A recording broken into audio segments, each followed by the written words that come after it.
మెహర్ బాబా key జై. Joyce path అనే పుస్తకాన్ని చదువుకుంటూ ఉన్నాము.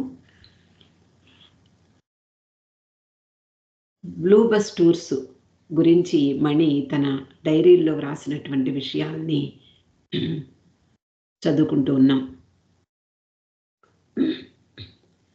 ఈ సమయంలో బాబా ఎక్కడికి వెళ్ళినా ముఖ్యంగా మస్తుల కోసం పర్యటించేవారు. అనేక సందర్భాలలో కూడా బాబా మస్తు ప్రయాణాలు అంటే మస్తుల కోసం ముందరే మండలి వారిని అంటే కాక భార్య, బైదుల్, ఇరిచ్ వీళ్ళందరూ కూడా నిష్ణాతులు అని చెప్పారు. అలా వాళ్ళని పంపించి ముందరే మస్తులు ఎక్కడున్నారో కనుక్కున్న తర్వాత వాళ్ళని తన ఆశ్రమానికి రప్పించడము లేదా బాబాయే వాళ్ళ దగ్గరికి వెళ్ళడము జరుగుతూ ఉండేది. ఈ సందర్భంగా బాబా స్త్రీల దగ్గరకు వచ్చినటువంటి సందర్భంలో బాబా అనేక విషయాలు వాళ్ళ గురించి చెప్పేవారు. మొన్నటి వారం కరీం బాబా గురించి తెలుసుకున్నాము. అలాగే చట్టి బాబా గురించి అనేక విషయాలు మణి రాసుకున్నటువంటి విషయాలన్నీ కూడా తెలుసుకున్నాము. తర్వాత మహమ్మద్ మస్తు గురించి బాబా స్త్రీలతో చెప్పిన విషయాలు తెలుసుకుంటూ ఉన్నాం. మెహరాబాద్లో ఉండగా బాబా స్త్రీల దగ్గరికి వచ్చి, మీరు మహమ్మద్ పాట విని తీరాలి. అతడు ఎప్పుడూ కూడా నా భార్య ఎప్పుడొస్తుంది, నా భార్య ఎప్పుడొస్తుంది ఇదే పాట పాడుతూ ఉన్నాడు. రాత్రి పగలు ఇదే పాట ప్రారంభిస్తే వదిలేవాడు కాదు. నా భార్య ఎప్పుడొస్తుంది అంటే వీళ్ళందరూ 10 రోజుల్లో వస్తుంది లేదా మరో 10 రోజుల్లో వస్తుంది. ఇలా ప్రతి 10 రోజుల తర్వాత అతను అడిగినప్పుడల్లా మరో 10 రోజులు అంటూ 2 సంవత్సరాలుగా అతన్ని మభ్యపెట్టే ప్రయత్నంలో ఉన్నారు మండలి వారు. ఒకసారి ఒక మండలి సభ్యుడు అతని దగ్గరికి వెళ్ళి, నీ భార్య వస్తుంది, నీ పిల్లలు కూడా వస్తారు, మరి నీ పిల్లల్ని చూసుకోగలవా అని అడుగుతారు. అప్పుడు అతడు నమ్మకంగా తప్పకుండా చూసుకుంటాను, వాళ్ళకి స్నానం చేయిస్తాను, భోజనం పెడతాను అని చెప్పాడు. ఇలా అతను ఊహించుకున్నటువంటి అతని భార్య మర్నాడు వస్తోంది అని బాబా మండలి వాళ్ళు అతనికి చెప్పడం జరిగింది. అప్పుడు అతడు చాలా ఎగ్జైటింగ్గా చాలా రేపు వస్తోందా అని అడిగాడు. అప్పుడు మండలి వారు అవును వస్తోంది, కానీ ఆమె నెల రోజులుగా ఉపవాసం ఉంటుంది, చాలా నీరసంగా అనారోగ్యంగా కూడా ఉంది, నీకు కావాలంటే ఆమెను స్ట్రెచ్చర్ మీద తీసుకుని వస్తాము అని చెప్పారు. ఇంకా అతడు భయపడి మహమ్మద్ మస్తు వద్దు వద్దు, ఆమెను అక్కడే ఉంచి బాగా నెయ్యి వేసి భోజనం పెట్టండి, బాగా లావయ్యాక ఆరోగ్యం బాగున్నాక అప్పుడు తీసుకురండి అన్నాడు. అలా మరికొన్ని రోజులు గడిచిపోయాయి. ఈ విషయాన్ని బాబా స్త్రీలతో చెప్పినప్పుడు అందరూ కూడా నవ్వుకున్నారు. తర్వాత ఒకరోజు బాబా వీళ్ళందరి దగ్గరికి వచ్చి మహమ్మద్ గురించినటువంటి తమాషా సంఘటన చెప్పారు. ఒకరోజు మహమ్మద్ విపరీతంగా ఏడుస్తూ ఉన్నాడు. బాబా వెళ్ళినప్పుడు ఏమిటి సంగతి, ఎందుకు ఏడుస్తున్నావు అని బాబా అడిగినప్పుడు దాదా అంటే బాబాని దాదా అని పిలిచేవాడు. దాదా మీరు అబద్ధం చెప్తారని నేను ఎన్నడూ అనుకోలేదు అని అడిగట. నా భార్య వస్తుందని చెప్పారు, ఎక్కడుంది ఆమె అంటూ ఏడుపు మొదలుపెట్టాడు. అంటే అతడు తన భార్య కోసం ఏడవటం లేదు, బాబా అబద్ధం చెప్పారు, అది అతని బాధకు కారణం. అప్పుడు బాబా సూచన మేరకు మండలి సభ్యులందరూ ఒక స్త్రీని ఆయన ముందుకు పంపించారు. ఆమె ఒక బిడ్డతో రావాలి, కళ్ళకు గుడ్డ కట్టుకుని అతని ముందుకు వెళ్ళింది. ఆమె అతని దగ్గరికి వెళ్ళి, నా ఆరోగ్యం చూస్తున్నావు కదా, అస్సలు బాగోలేదు, నేను నా ఆరోగ్యం బాగున్నాక నీ దగ్గరకు వస్తాను అని చెప్పాలి. అలా ఆమె చెప్పింది. అప్పుడు మహమ్మద్ మస్తు ఆమెను చూసి, "నువ్వు చాలా పెద్దదానివైపోయావు. కళ్ళకు సుర్మా ఎందుకు పెట్టుకోలేదు?" ఏవో మాట్లాడాడు. ఆమె కూడా అతనికి తగినట్లుగా ఏవో సమాధానం చెప్పింది.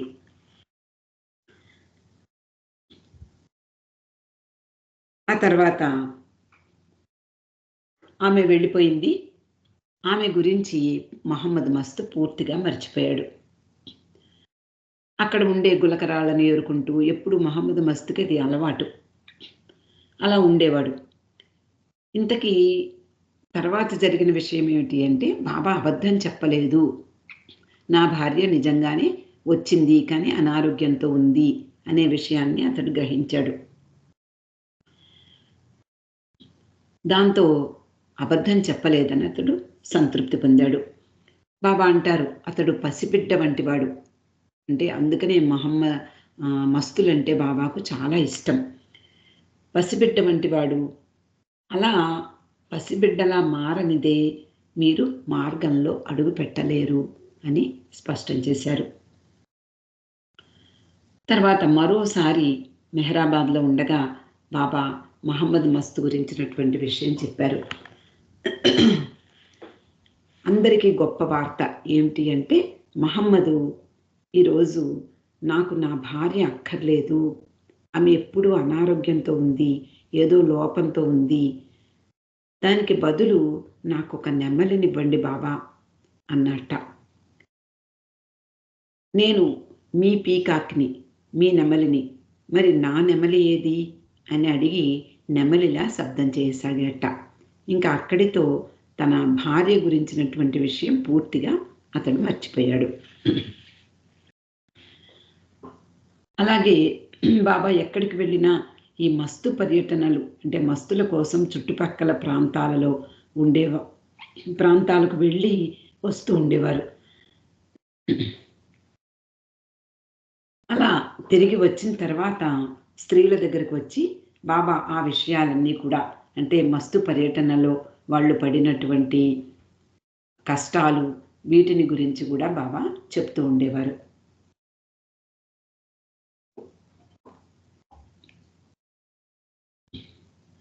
అలా ఒకసారి 1941 జనవరిలో జైపూర్లో ఉన్నారు వీళ్ళందరూ. బాబా ఎలిజబెత్ కారులో ఉదయం వెళ్ళి రాత్రి 8 గంటలకు తిరిగి వచ్చారు. ఏదో చిన్న ప్రమాదం కూడా జరిగిందట ఆ రోజు. రోడ్లు మనకందరికీ తెలుసు, ఆ రోజుల్లో చాలా అస్తవ్యస్తంగా ఉండేవి.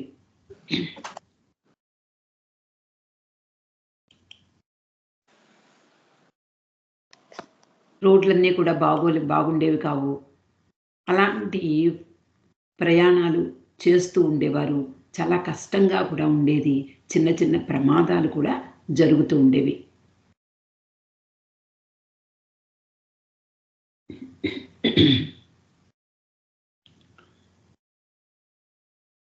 ఆ రోజు అందరూ తిరిగి వచ్చి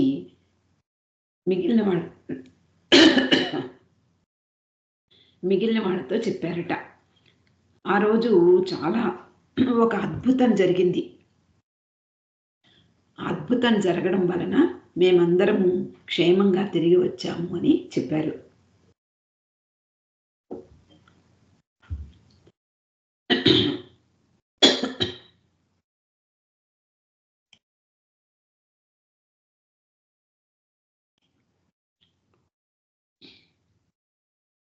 అలా వాళ్ళు సాహసాలు కూడా చేసి వస్తూ ఉండేవారు.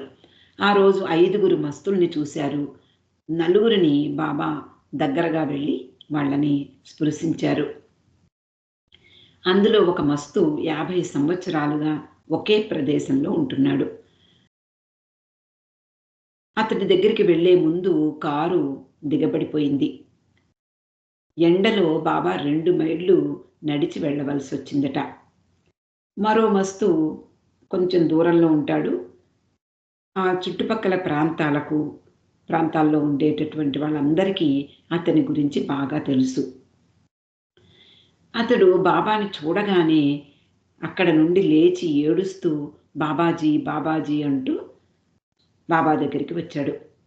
బాబా అతనికి కొంత డబ్బు ఇమ్మని మండలి వారితో చెప్పారు. అతడు దాన్ని తీసుకుని ఈ డబ్బుతో ఏం చెయ్యాలి, మళ్ళీ ఎప్పుడు వస్తారు బాబాజీ అంటూ అడిగాడు. బాబా అతని దగ్గర నుంచి వెళ్ళిపోతూ ఉండగా తిరిగి మళ్ళీ రండి అని గట్టిగా అరిచాట. అలాగే ఆ రోజు మరో మస్తు దగ్గరికి వెళ్ళారు. అతడు ఒక వంతెన మీద కూర్చుని ఉంటాడు. చాలా వృద్ధుడు, వంగిపోయి చిన్నగా కనిపిస్తాట.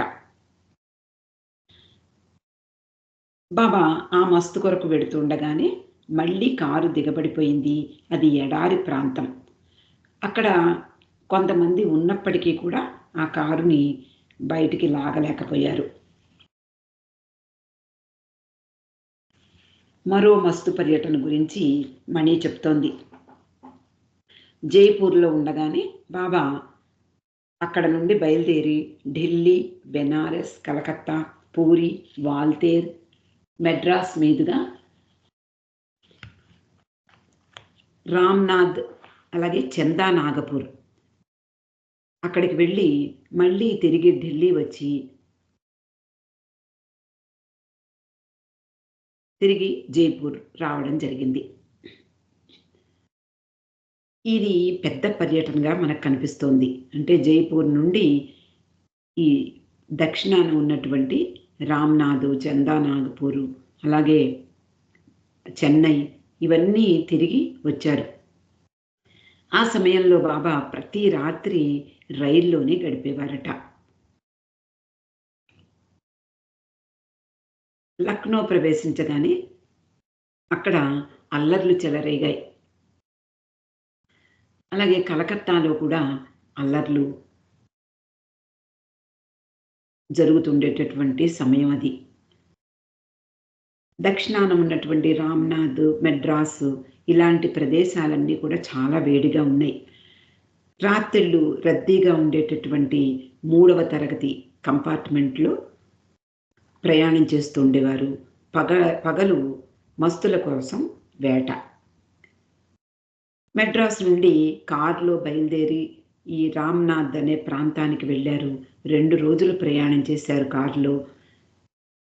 మధ్యలో ఒక్కసారి మాత్రం 2 గంటలు కారులోనే విశ్రాంతి తీసుకున్నారు.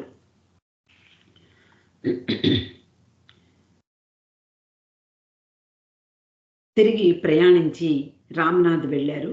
తర్వాత కొద్ది సమయం మాత్రమే అక్కడ ఉండి తిరిగి మెడ్రాస్కి బయలుదేరారు.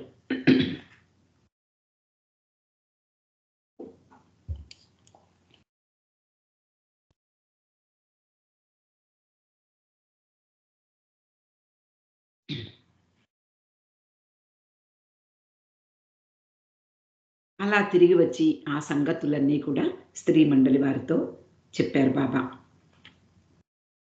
తర్వాత బాబా స్త్రీల దగ్గరికి వచ్చి సంభాషించేటప్పుడు సరదాగాను కొన్ని గంభీరమైన విషయాలు, అలాగే ఆధ్యాత్మిక విషయాలు చెప్తున్నప్పటికీ అప్పుడప్పుడు బాబా చాలా తమాషాగా మాట్లాడుతుండేవారు, హాస్యంగా సంభాషిస్తూ ఉండేవారు. అలాగే వాళ్ళందరినీ కూడా ఆట పట్టిస్తూ ఏడిపిస్తూ ఉండేవారు. అలా గంభీరంగా ఒక్కొక్కప్పుడు చెప్తున్నప్పటికీ ఆయన కళ్ళల్లో మెరుపు, అలాగే కొంటె నవ్వు కనిపించేది. వీళ్ళందరూ ఆయనలో ఉండేటటువంటి హాస్యాన్ని అనుభూతి పొందేవారు. జైపూర్లో ఉండగా కిట్టి వంట బాధ్యత చూసుకునేది. ప్రతిరోజు వాళ్ళకి పాలు పోసేటటువంటి వ్యక్తితో గొడవ పడుతూ ఉండేది. చిక్కదనం సరిగ్గా లేదను, రోజు నీళ్లు ఎక్కువ కలిపేస్తున్నావను, కొలత సరిగ్గా లేదను, ఏదో రకంగా కిట్టి అతనితో గొడవ పడుతూ ఉండేది. ఒకరోజు బాబాతో అందరూ కూడా హాల్లో కూర్చున్నారు. బాబా అన్నారట, మనమందరం కూడా ఒక పుస్తకాన్ని పబ్లిష్ చేయబోతున్నాము అని. ఏమిటిట ఆ పుస్తకం? కిట్టి పాలవానితో చేసిన సాహసాలు. అతనితో రోజు గొడవ పడేది, దాన్ని తమాషాగా బాబా ఒక పుస్తకాన్ని రాయొచ్చు అని చెప్పారు. ప్రతిరోజు ఆవులు ఒకే తీరుగా ఉంటాయా? ఒకే తీరుగా పాలిస్తాయా? అంటూ పాలవాడు వాదించేవాడు. మండలి వారు, కిట్టి వీళ్ళందరూ పాలవాడితో ప్రతి విషయాన్ని అంటే కొలత సరిగ్గా లేదని, పలచగా ఉన్నాయని ఇలా వాదనకు దిగేవారు.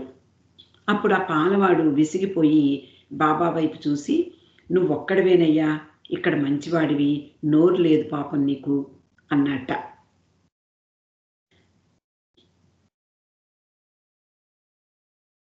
ఒకరోజు బాబా కిట్టీని అడిగారు, "పాలవాడి సంగతి ఏమిటి? రోజు ఇంకా వాదనలు జరుగుతూనే ఉన్నాయా" అని. ఆమె అందుట, "ఈ పాలవాడు మాతో ప్రతిరోజు వాదిస్తాడు బాబా. అతడు మా నరాల్లోనూ వెళ్ళిపోయాడు. ప్రతిరోజు అతన్ని వదిలించుకోవడం కష్టంగా ఉంది" అని తమాషాగా చెప్పిందట. అలాగే కొన్ని కొన్ని చిన్న చిన్న సమస్యలు వీళ్ళకి ఎదురవుతూ ఉండేవి. వాటిని గురించి కూడా మణి తన పుస్తకంలో పొందుపరిచింది. రేడియోతో కూడా అనేక కష్టాలు పడినట్లుగా ఇక్కడ వ్రాసింది. ఇంతకు ముందు రోజుల్లో అంటే 70, 60 ప్రాంతాల్లో మనకి టెలివిజన్ లేదు. ఆ సమయంలో అందరం కూడా రేడియో వాడేవాళ్ళం. ఆ రేడియోలో వచ్చే శబ్దాలు, అలాగే ఎప్పుడో ఒకరోజు ఒక్కొక్కప్పుడు తగిలేది. ఆ ముల్లు ఆ స్టేషన్ మీద, ఆ నంబర్ మీద వెళ్ళినప్పుడు. అప్పుడు స్పష్టంగా మనకి వినపడేవి. అలాగే బాబా, మండలి వారు వీళ్ళందరూ కూడా శ్రీలంకలో ఉండగా రేడియో పెట్టుకుంటూ ఉండేవారు. అది ఒకటే సాధనం. ఆ రోజుల్లో మనకందరికీ తెలుసు, రెండవ ప్రపంచం యుద్ధం జరుగుతున్నటువంటి సమయం. ఎప్పుడు కూడా రేడియో ఎప్పుడు పెట్టినా ఈ విపరీతమైనటువంటి గరగరగరమని శబ్దాలొచ్చేవి. గాలి రివ్వుమని వీచేటటువంటి శబ్దాలు వస్తూ ఉండేవి. వాటితో విసిగిపోయేవారు వాళ్ళు. అయినా ప్రతిరోజు దాన్ని పెట్టకుండా ఉండేవారు కాదు. మా బాబా అప్పుడు ఒక తమాషా విషయాన్ని చెప్పారట. అంటే ఏదో సామెతలాగా చెప్పారు. అది ఒక లడ్డు లాంటి పదార్థం ఉంది అనుకుందాం. దాన్ని చూడగానే లడ్డు లాగా కనిపించింది అది. అది నిజానికి చెక్కతో చేసిన అంటే చెక్క పొట్టుతో చేసినటువంటి ఏదో ఒక ఉండ. దాన్ని తినడానికి ప్రయత్నిస్తే అది చెక్కతో చేసినట్లుగా అంటే చెక్క పొడితో చేసినట్లుగా అర్థమైపోయి దాన్ని పక్కన పెట్టేస్తాం. ఒకవేళ దాన్ని చూస్తూ తినలేదు అనుకుందాం.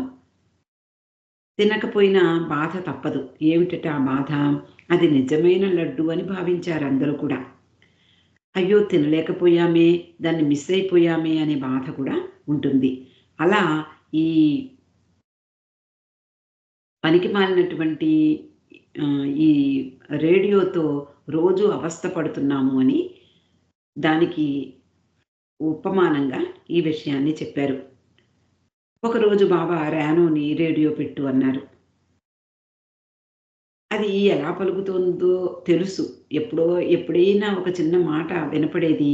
తర్వాత ఈ గరగరమనే శబ్దాలే ఉండేవి. ఈ శబ్దాల్ని భరించలేకపోతున్నాము. అయినా దాన్ని పెట్టుకోకుండా ఉండలేకపోతున్నాం. ఒక దీపం పురుగు దీపం చుట్టూ తిరుగుతూ అది కాలిపోతుందని తెలిసినా కూడా తిరగడం మానదు. అలా మేం కూడా ఆ దాంట్లోంచి ఒక్క విషయం కూడా, ఒక్క వార్త కూడా వినలేము అని తెలిసినా కూడా రేడియో పెట్టకుండా ఉండలేకపోతున్నాము అని వ్రాసింది. రేడియోలో వచ్చే ఈ గురగుర శబ్దాలు భరించలేక బాబా ఒకసారి దాన్ని విసిరి పారెయ్యి అన్నారట.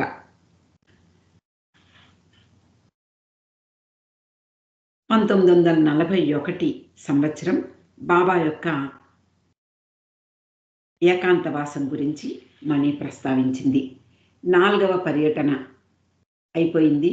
చాలా సుదీర్ఘంగా ప్రయాణం చేసి అంటే శ్రీలంక నుండి ఉత్తరాన ఉండేటటువంటి క్వెట్ట ప్రాంతానికి వెళ్ళి అక్కడ నుండి తిరిగి వస్తూ అనేక ప్రాంతాల్లో పర్యటిస్తూ మెహరాబాద్ వచ్చారు. అలా మెహరాబాద్ తిరిగి వచ్చిన తర్వాత కఠినమైనటువంటి తీవ్రమైన ఏకాంతవాసం చేశారు. కొండ మీద ఉన్నటువంటి హాస్పిటల్ బిల్డింగ్లో బాబా ఏకాంతవాసం చేస్తున్నారు. ఆ సమయంలో మెహరాబాద్లో విపరీతమైనటువంటి గాలులు వీచాయి. టిన్ షెడ్ మీద రేకులు ఉన్నాయి. ఆ రేకుల శబ్దం భరించరానిదిగా ఉందిట. 6 రోజులు ఈ భయంకరమైనటువంటి ఈ శబ్దాల నేపథ్యంలోనే బాబా పనిచేశారు ఏకాంతవాసంలో. నిజానికి ఈ బాబా విశ్వకార్యమే భయంకరమైనది, గంభీరమైనది అంటే ఒక ప్రక్కన ఈ శబ్దాల హోరులో బాబా పనిచేయడం అనేది నిజంగా టార్చర్ అని బాబా చెప్పారు. ఆ తర్వాత బాబా కొన్ని రోజులు తన భావి సమాధిలో కూర్చుని పనిచేశారు. అక్కడ కూడా ఈ గాలి శబ్దాలు భయంకరంగా వినిపిస్తూనే ఉన్నాయి. వాటి మధ్య బాబా పనిచేయడం చాలా కష్టమైపోయింది. కొద్ది గంటలు విశ్రాంతి తీసుకుని మళ్ళీ ఆయన పనిలో ఉండేవారు. తర్వాత 5వ బ్లూ బస్ పర్యటన మెహరాబాద్, అక్కడ నుండి పంచగని, కార్వార్, తిరిగి మెహరాబాద్కి వచ్చారు. ఇది 5వ పర్యటనగా మణి చెప్తోంది. 1941 సెప్టెంబర్ 2న బాబా మండలి వారితో 5వ బ్లూ బస్ పర్యటన ప్రారంభించారు. పంచగని వైపుగా వెళ్ళారు. తర్వాత కార్వార్ వెళ్ళారు. పంచగనిలో చట్టి బాబాతో చాలా సమస్య ఏర్పడింది. అంటే చట్టి బాబా కూడా వీళ్ళందరితో ప్రయాణం చేస్తూ ఉన్నాడు.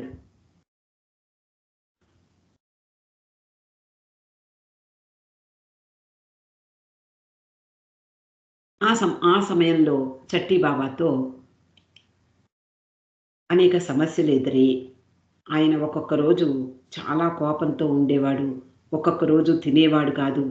ఒకరోజు బైదుల్ని కొట్టాట. బాబా చాలా విసిగిపోయారు. అతనితో అంటే అతని యొక్క పరిస్థితి చూసి చాలా చిరాకు పడ్డారు. అతడెప్పుడూ అంతగా కోపంగా లేడు అని కూడా బాబా చెప్పారట. ఒకరోజు వాతావరణం చాలా అద్భుతంగా ఉంది. చట్టి బాబా కూడా చాలా ఆనందంగా ఉన్నాడు. తాను ఇంటికి వెళ్ళనా అని బాబాకు ఒక చిన్న పిల్లవాని చేత కబురు పంపించాట. అప్పుడు బాబా అతడు మరొకసారి అడిగితే నేను అతన్ని పంపించేస్తాను, కానీ నా ప్లాన్స్ అన్నీ మారిపోతాయి అన్నారు. అంటే ఇంకా అతనితో పని చేయవలసి ఉందేమో బాబా అలా వ్యాఖ్యానించారు. ఒకరోజు చట్టి బాబా ఎక్కడికో వెళ్ళిపోయాడు. అతనితో ఉన్నటువంటి 2 మండలి వాళ్ళు తిరిగి అతన్ని వెనక్కి తీసుకొచ్చారు. అతడు ఇంక వెళ్ళిపోయే పరిస్థితిలో ఉన్నాడు అని బాబా గ్రహించి అతడు వెళ్ళిపోయే ముందు ఒకసారి అతన్ని కలవాలి అని అనుకున్నారు. బాబా ఉపవాసంలో ఉన్నారు. చాలా నీరసంగా కూడా ఉన్నారు. అతనిని చూసేందుకు కొండ దిగి ఆ మస్తు ఆశ్రమానికి వెళ్ళారు. బాబాని చూసి మొట్టమొదటిసారిగా చట్టి బాబా విపరీతంగా ఏడ్చాట. అతని బాధని చూసి బాబా కూడా చాలా హృదయంలో బాధపడ్డారు. ఆ విషయాలన్నీ కూడా స్త్రీ మండలి వారితో చెప్పారు. 1941 అక్టోబర్ 17వ తేదీన ఉపాసనీ మహారాజ్ని కలిశారు బాబా. దహీగాం అనే ప్రాంతంలో ఒక చిన్న గ్రామంలో 9 సంవత్సరాల తర్వాత బాబా ఉపాసనీ మహారాజ్ని కలవడం జరిగింది. మర్నాడు బాబా స్త్రీల దగ్గరికి వచ్చి ఆనాటి విషయాల్ని చెప్తూ ఉన్నారు. బాబా ఉపాసనీ మహారాజ్ ఒక ఏకాంత ప్రదేశంలో, ఆ దహీగాం ప్రాంతంలో ఒక ఏకాంతంగా ఉన్నటువంటి ఒక కుటీరంలో ఉన్నారు. అక్కడ కలిశారు. అక్కడ నుండి ఒక ఫర్లాంగ్ దూరంలో బాబా తనతో వచ్చిన వాళ్ళని, అలాగే ఉపాసనీ మహారాజ్తో ఉపాసిని మహారాజుని తీసుకువచ్చిన వాళ్ళని అంత దూరంలో ఉంచారు. ఒక డ్రైవర్ సహాయంతో గుల్మాయి ఉపాసిని మహారాజుని అక్కడికి తీసుకొచ్చింది.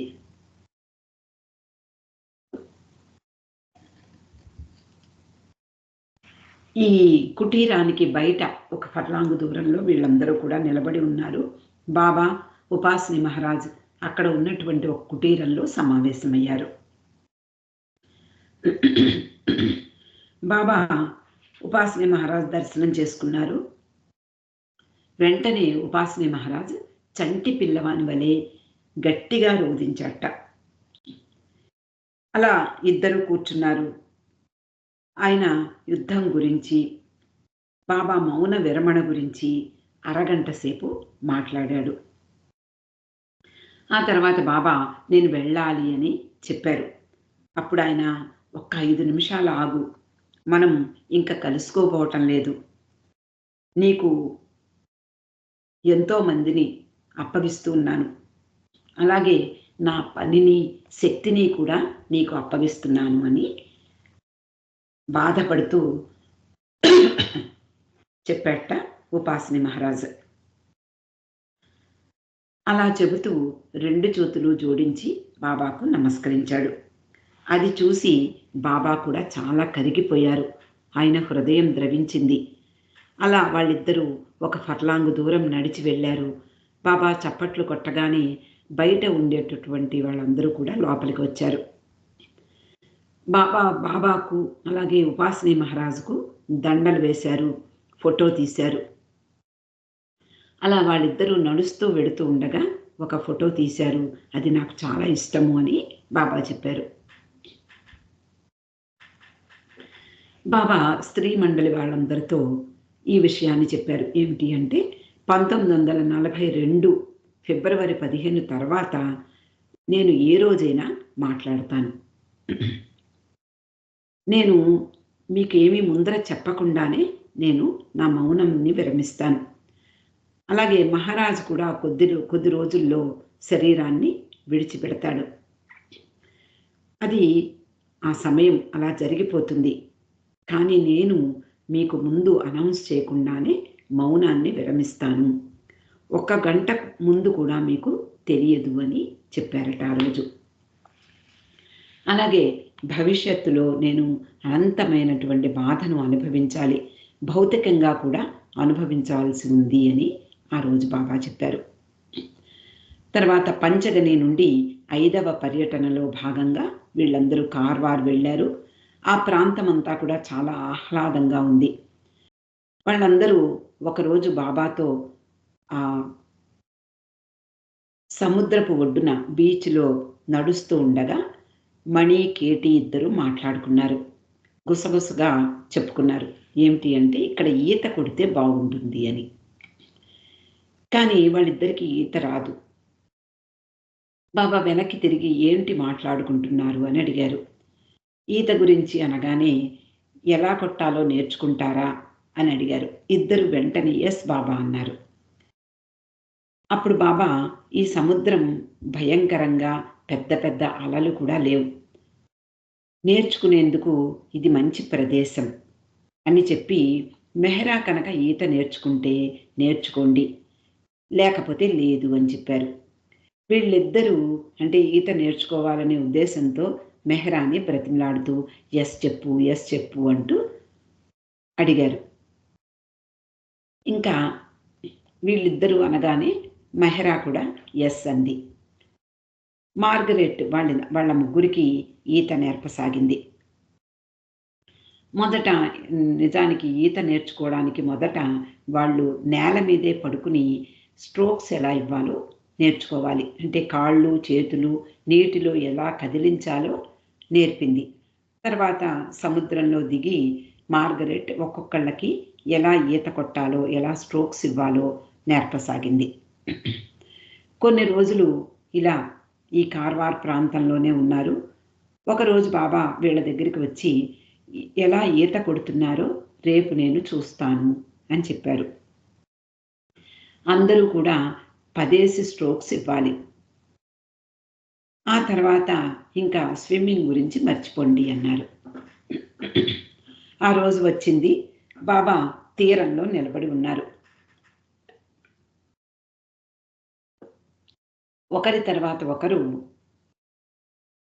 సముద్రంలో దిగి మార్గరెట్ మార్గదర్శకత్వంలో నీ ఈత కొట్టడానికి ప్రారంభించారు. మొదట మెహ్రా వంతు వచ్చింది. బాబా 1 అని, అంటే 10 స్ట్రోక్స్ ఇమ్మన్నారు కదా! 1 అని చప్పట్లు కొట్టారు.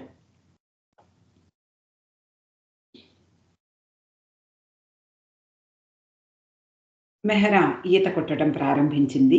ఒక స్ట్రోక్ ఇచ్చింది. ఆ ఒక స్ట్రోక్ తోటే ఆమె గొంతు వరకు నీరొచ్చేసింది. తర్వాత ముక్కు వరకు వచ్చింది. 4వ స్ట్రోక్‌కి గొంతు వరకు వచ్చింది. కళ్ళ వరకు వచ్చింది. ఆ తర్వాత పూర్తిగా నీళ్ళలోకి వెళ్ళిపోయింది. ఈ 10 స్ట్రోక్స్ అయ్యాయో లేదో కానీ అట్టడుగుకి వెళ్ళిపోతోంది.